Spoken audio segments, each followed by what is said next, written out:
CCI సాఫ్ట్వేర్లో పత్తి క్రయ విక్రయాలు ఆటోమేటిక్గా అప్డేట్ అవుతున్నాయని అన్నారు అగ్రికల్చర్ డైరెక్టర్ గోపి. నల్గొండ జిల్లా నార్కెట్పల్లి మండలం చౌడంపల్లి దగ్గర ఉన్న వరమహాలక్ష్మి జిన్నింగ్ మిల్లును జిల్లా కలెక్టర్ ఇలా త్రిపాఠితో కలిసి సందర్శించారు. వరమహాలక్ష్మి కాటన్ మిల్లుకు పత్తి తీసుకువచ్చిన రైతులతో ముఖాముఖిగా మాట్లాడారు. తేమ, నాణ్యతను పరిశీలించారు. ఇక పత్తి రైతులు సెల్ ఫోన్ నంబర్లను తప్పనిసరిగా అప్డేట్ చేయాలని అన్నారు అగ్రికల్చర్ డైరెక్టర్ బి గోపి.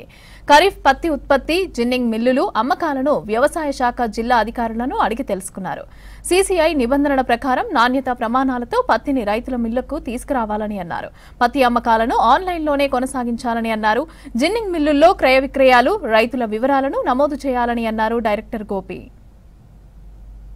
సరే, మీరు జస్ట్ తేమ చూస్తున్నారు, ఈ తాగు తరాలు వాళ్ళు అక్కడ చూడాలి కదా, దీనికి మీకు డబ్బు రాదు.